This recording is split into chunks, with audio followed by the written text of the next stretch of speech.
സഭാപ്രസംഗകൻ 7-ാം അധ്യായം.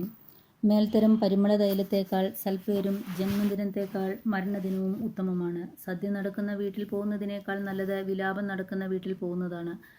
സർവരുടെയും അന്ത്യം ഇതാണെന്ന് ജീവിച്ചിരിക്കുന്നവൻ ഗ്രഹിച്ചുകൊള്ളും.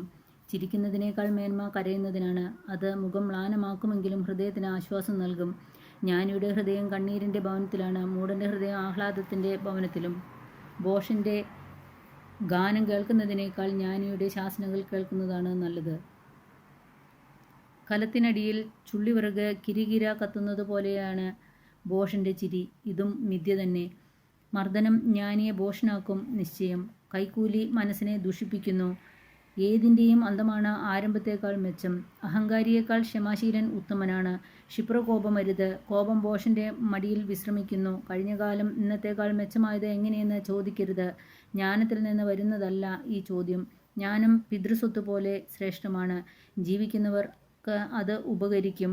ധനം പരിരക്ഷ നൽകുന്നത് പോലെ ജ്ഞാനവും പരിരക്ഷ നൽകുന്നു. ജ്ഞാനിയുടെ ജീവൻ രക്ഷിക്കും എന്നതിലാണ് ജ്ഞാനത്തിൻ്റെ വൈശിഷ്ട്യം. ദൈവത്തിൻ്റെ പ്രവൃത്തികളെക്കുറിച്ച് ചിന്തിക്കൂ. അവിടുന്ന് വളഞ്ഞതായി നിർമ്മിച്ചത് നേരെയാക്കാൻ ആർക്ക് സാധിക്കും? സുഭിക്ഷതയിൽ സന്തോഷിക്കുക, വിപത്തിൽ പര്യാലോചിക്കുക. രണ്ടും ഒരുക്കിയത് ദൈവമാണ്. എന്താണ് വരാൻ പോകുന്നതെന്ന് മനുഷ്യൻ അറിയാതിരിക്കാനാണ് ഇങ്ങനെ ചെയ്തത്. എൻ്റെ വ്യർത്ഥ ജീവിതത്തിൽ ഞാൻ സകലതും കണ്ടു. നീതിയിൽ നശിക്കുന്ന നീതിമാനുണ്ട്. തിന്മ ചെയ്തിട്ടും ദീർഘായുസ്സ് ലഭിക്കുന്ന ദുഷ്ടന്മാരുണ്ട്. അമിതനീതിയോ അമിതജ്ഞാനമോ അരുത്. നീ എന്തിന് നിന്നെ തന്നെ നശിപ്പിക്കുന്നു? പരമദുഷ്ടനോ മൂഢനോ ആകരുത്. കാലമെത്താതെ നീ മരിക്കുന്നതെന്തിന്? ഒന്നിൽ പിടിമുറുക്കുമ്പോൾ മറ്റേതിൽ നിന്ന് പിടിവിടാതെ സൂക്ഷിക്കണം. ദൈവത്തെ ഭയപ്പെടുന്നവന് രണ്ടിലും വിജയം കിട്ടും. നഗരത്തിലെ 10 ഭരണാധിപന്മാരെക്കാൾ ശക്തി ജ്ഞാനിക്ക് പകർന്നു കൊടുക്കുന്നു. ഒരിക്കലും പാപം ചെയ്യാതെ നന്മ മാത്രം ചെയ്യുന്ന ഒരു നീതിമാനും ഭൂമുഖത്തില്ല. മനുഷ്യർ പറയുന്നതിനെല്ലാം ചെവി കൊടുക്കരുത്. ചെവി കൊടുത്താൽ നിന്റെ ദാസൻ നിന്നെ ശപിക്കുന്നത് കേട്ടെന്ന് വരും. നീ തന്നെ പലപ്പോഴും അന്യരെ ശപിച്ചിട്ടുള്ളത് നിനക്ക് നന്നായി അറിയാം. ജ്ഞാനം കൊണ്ട് ഞാൻ ഇവയെല്ലാം പരിശോധിച്ചിരിക്കുന്നു. ഞാൻ പറഞ്ഞു, ഞാൻ ജ്ഞാനിയായിരിക്കും. എന്നാൽ അത് എത്ര വിദൂരമായ ലക്ഷ്യമായിരുന്നു. യാഥാർത്ഥ്യം എത്ര വിദൂരത്താണ്. ആഴത്തിൽ അളക്കാൻ കഴിയാത്ത ആഴത്തിൽ ആർക്കത് കണ്ടുപിടിക്കാൻ കഴിയും? ജ്ഞാനവും കാര്യങ്ങളുടെ പൊരുളും വിവേചന ബുദ്ധിയോടെ അന്വേഷിച്ചറിയാനും ഭോഷത്വത്തിൻ്റെ ദുഷ്ടതയും ഭ്രാന്താവുന്ന മൗഢ്യവും ഗ്രഹിക്കാനും ഞാൻ പരിശ്രമിച്ചു. മരണത്തേക്കാൾ കൈപ്പുള്ളവളാണ് നാരി എന്ന് ഞാൻ മനസ്സിലാക്കി. കാരണം അവളുടെ ഹൃദയം കെണിയും വലയുമാണ്, കൈകൾ ചങ്ങലയും. ദൈവപ്രസാദമുള്ളവർ അവളിൽ നിന്ന് രക്ഷ നേടും, എന്നാൽ പാപി അവളുടെ പിടിയിൽപ്പെടും. സഭാപ്രസംഗകൻ പറയുന്നു, എൻ്റെ മനസ്സ് തുടർച്ചയായി അന്വേഷിച്ചിട്ടും കണ്ടുപിടിക്കാൻ കഴിയാത്ത ഒന്ന് ഇതാ ഞാൻ കണ്ടിരിക്കുന്നു.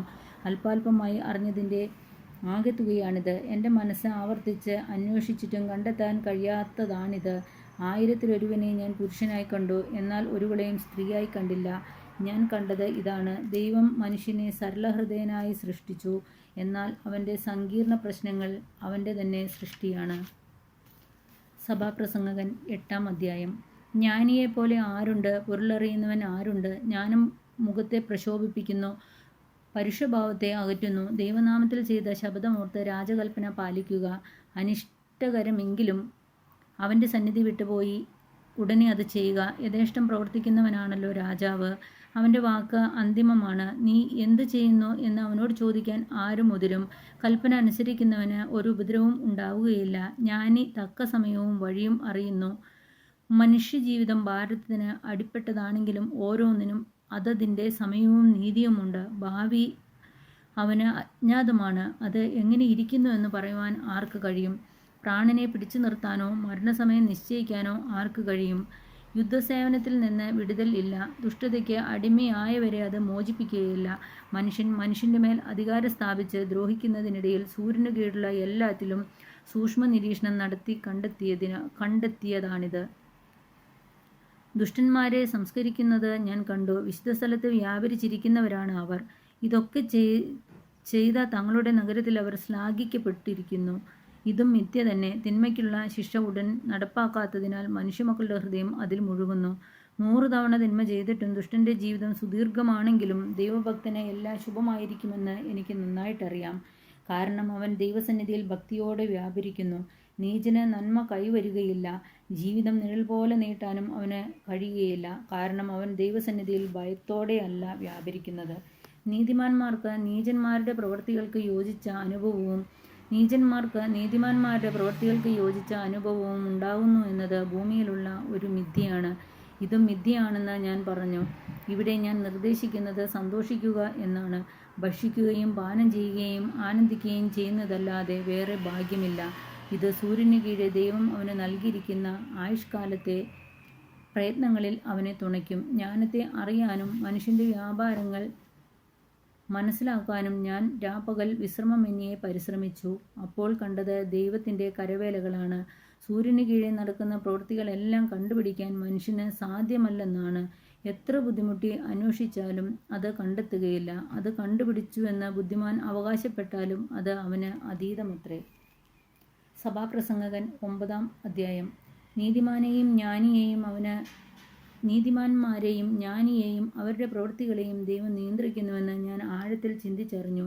അത് സ്നേഹപൂർവമോ ദോഷപൂർവമോ എന്ന് മനുഷ്യൻ അറിയുന്നില്ല. അവൻ്റെ മുൻപിലുള്ളതെല്ലാം മിഥ്യയാണ്.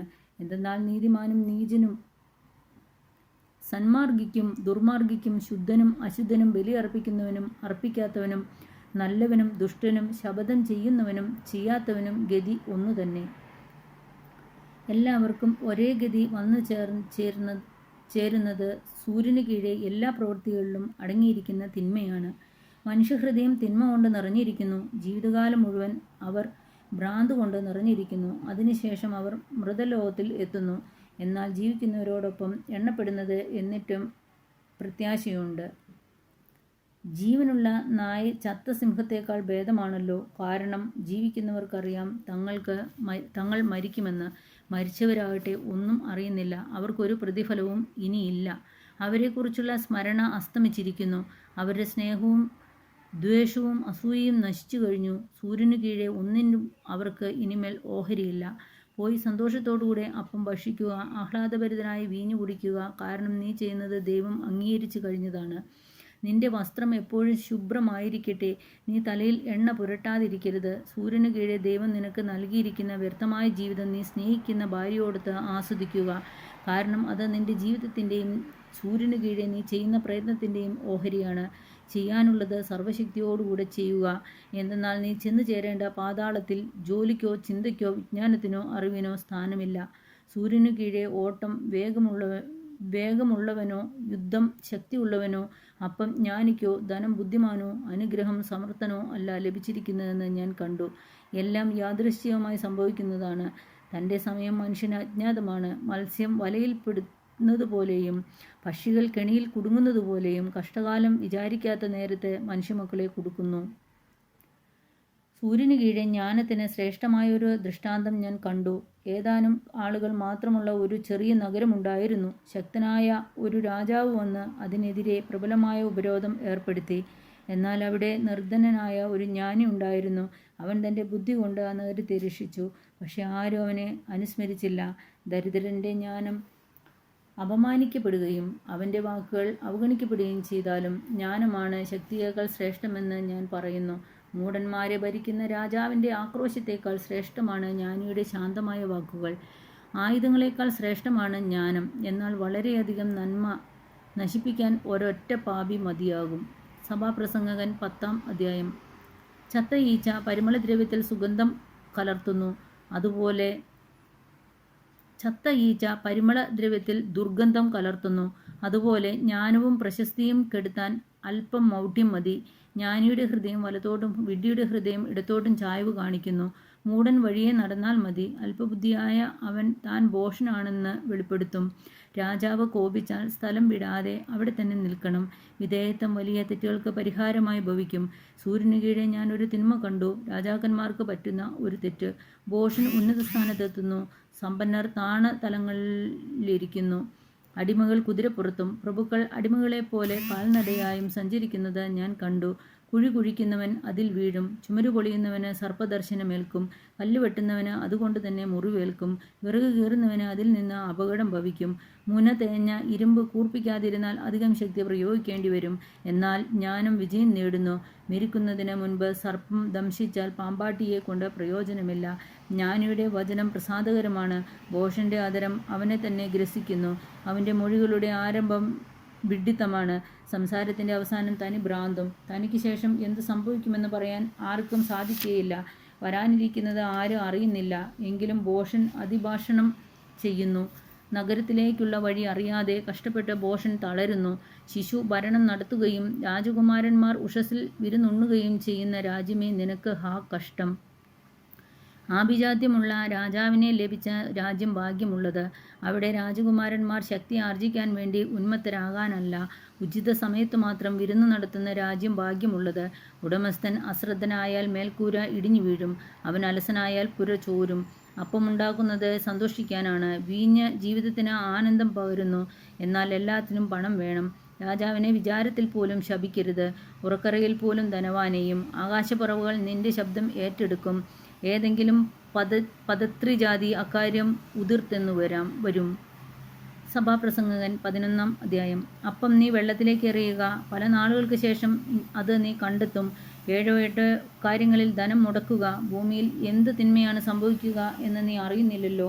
മേഘങ്ങൾ വെള്ളം നിറയുമ്പോൾ അത് നിശേഷം ഭൂമിയിലേക്ക് ചൊരിയുന്നു. തെക്കോട്ടോ വടക്കോട്ടോ വീഴുന്ന വൃക്ഷം വീണെടുത്ത് തന്നെ കിടക്കും. കാറ്റ് നോക്കിയിരിക്കുന്നവൻ വിതയ്ക്കുകയോ മേഘങ്ങളെ നോക്കിയിരിക്കുന്നവൻ കൊയ്യുകയോ ഇല്ല. ഗർഭിണിയുടെ ഉദരത്തിൽ ചൈതന്യം പ്രവേശിക്കുന്നത് എങ്ങനെയെന്ന് അറിയാത്തതുപോലെ സർവ്വത്തിൻ്റെയും സൃഷ്ടാവായ ദൈവത്തിൻ്റെ പ്രവൃത്തികളും നീ അറിയുന്നില്ല. രാവിലെ വിത്ത് വിതയ്ക്കുക, വൈകുന്നേരവും കൈ പിൻവലിക്കരുത്. കാരണം ഏതാണ് സഫലമാകുക, ഇതോ അതോ അഥവാ രണ്ടുമോ എന്ന് നീ അറിയുന്നില്ലല്ലോ. വെളിച്ചം സുഗതമാണ്, സൂര്യനെ നോക്കുന്നത് കണ്ണിന് നല്ലതാണ്. ദീർഘകാലം ജീവിച്ചിരിക്കുന്നവൻ അക്കാലമെല്ലാം ആനന്ദിക്കട്ടെ. എന്നാൽ അന്ധകാരത്തിൻ്റെ ദിനങ്ങൾ നിരവധി ആയിരിക്കുമെന്ന് ഓർക്കുകയും ചെയ്യട്ടെ. വരുന്നതെല്ലാം മിഥ്യയാണ്. യുവാവേ, യുവത്വത്തിൽ നീ സന്തോഷിക്കുക. യൗവനത്തിൻ്റെ നാളുകളിൽ നിന്റെ ഹൃദയം നിന്നെ ആനന്ദിപ്പിക്കട്ടെ. ഹൃദയത്തിൻ്റെ പ്രേരണകളെയും കണ്ണിൻ്റെ അഭിലാഷങ്ങളെയും പിൻചെല്ലുക. എന്നാൽ ഓർമ്മിച്ചുകൊള്ളുക, ഇവയ്ക്കെല്ലാം ദൈവം നിന്നെ ന്യായവിധിക്കായി വിളിക്കും. മനസ്സിൽ നിന്ന് ആകുലത അകറ്റുക, ശരീരത്തിൽ നിന്ന് വേദന ദൂരീകരിക്കുക. യുവത്വവും ജീവിതത്തിൻ്റെ പ്രഭാതവും മിഥ്യയാണ്. സഭാപ്രസംഗകൻ 12-ാം അധ്യായം. ഒന്നിലും സന്തോഷം തോന്നുന്നില്ല എന്ന് നീ പറയുന്ന ദുർദിനങ്ങളും വർഷങ്ങളും ആഗമിക്കുന്നതിന് മുമ്പ് യൗവനകാലത്ത് സൃഷ്ടാവിനെ സ്മരിക്കുക. സൂര്യനും പ്രകാശവും ചന്ദ്രനും നക്ഷത്രങ്ങളും ഇരുണ്ടുപോകും. വൃഷ്ടി കഴിഞ്ഞ് മറഞ്ഞ മേഘങ്ങൾ വീണ്ടും വരും. വീട്ടുകാവൽക്കാർ സംഭ്രമിക്കുകയും ശക്തന്മാർ കൂനിപ്പോവുകയും അരയ്ക്കുമ്പോൾ ആള് കുറവായതിനാൽ വിരമിക്കുകയും കിളിവാതിലിലൂടെ നോക്കുന്നവർ അന്ധരാവുകയും ചെയ്യും. തെരുവുകളിലെ വാതിലുകൾ അടയ്ക്കപ്പെടും. മാവ് പൊടിക്കുന്ന ശബ്ദം മന്ദീഭവിക്കും. പക്ഷിയുടെ ശബ്ദം കേട്ട് മനുഷ്യന് ഉണർന്നു പോകും. ഗായികമാരുടെ ശബ്ദം താഴും. ഉയർന്നു നിൽക്കുന്നതും വഴിയിൽ കാണുന്നതുമെല്ലാം അവർക്ക് ഭീതിജനകമാകും. ബദാം വൃക്ഷം തളിർക്കും, പച്ചക്കുതിര ഇഴയും, ആശ അറ്റുപോകും. മനുഷ്യൻ തൻ്റെ നിത്യഭവനത്തിലേക്ക് പ്രവേശിക്കുകയും വിലപിക്കുന്നവർ തെരുവീഥികളിലൂടെ നീങ്ങുകയും ചെയ്യും. വെള്ളിച്ചരട് പൊട്ടും, കനകപാത്രങ്ങൾ തകരും, അരുവിയിൽ വെച്ച് കുടം ഉയരും, നീർത്തൊട്ടിയുടെ ചക്രം തകരും. ധൂളി അതിൻ്റെ ഉറവിടമായ മണ്ണിലേക്ക് മടങ്ങും. ആത്മാവ് തൻ്റെ ദാതാവായ ദൈവത്തിങ്കിലേക്ക് തിരിച്ചു പോവുകയും ചെയ്യും. സഭാപ്രസംഗകൻ പറയുന്നു, മിഥ്യകളിൽ മിഥ്യ, സമസ്തവും മിഥ്യ. സഭാപ്രസംഗകൻ ജ്ഞാനിയായിരുന്നു. കൂടാതെ അവൻ ആപ്തവചനങ്ങൾ വിവേചിച്ച് പഠിക്കുകയും ക്രമത്തിലടുക്കുകയും ചെയ്തുകൊണ്ട് ജനങ്ങൾക്ക് അറിവ് പകർന്നു. ഇമ്പമുള്ള വാക്കുകൾ കണ്ടുപിടിക്കാൻ സഭാപ്രസംഗകൻ ശ്രമിച്ചിട്ടുണ്ട്. സത്യവചസ്സുകൾ സത്യസന്ധമായി രേഖപ്പെടുത്തുകയും ചെയ്തിരിക്കുന്നു. ജ്ഞാനിയുടെ വാക്കുകൾ ഇടയൻ്റെ വടി പോലെയാണ്. ഇടയൻ്റെ സമാഹരിക്കപ്പെട്ട സൂക്തങ്ങൾ തറഞ്ഞു കയറിയ ആണികൾ പോലെയാണ്. മകനെ, ഇതിലപ്പുറമുള്ള സകലത്തിലും നീ മുൻകരുതലുള്ളവനായിരിക്കണം. നിരവധി ഗ്രന്ഥങ്ങൾ നിർമ്മിക്കുക എന്ന് വച്ചാൽ അതിന് അവസാനമുണ്ടാവുകയില്ല. അധ്യയനം അധികമായാൽ അത് ശരീരത്തെ തളർത്തും. പരിസമാപ്തി ഇതാണ്, എല്ലാം കേട്ട് കഴിഞ്ഞത് തന്നെ. ദൈവഭയമുള്ളവനായിരിക്കുക, അവിടുത്തെ കൽപ്പനകൾ പാലിക്കുക. മനുഷ്യൻ്റെ മുഴുവൻ കർത്തവ്യവും ഇതുതന്നെ. നല്ലതോ ചീത്തയോ ആയ ഏത് നിഗൂഢ പ്രവൃത്തിയും ദൈവം നീതിപീഠത്തിന് മുമ്പിൽ കൊണ്ടുവരും. പിതാവിനും പുത്രനും പരിശുദ്ധാത്മാവിനും സ്തുതി.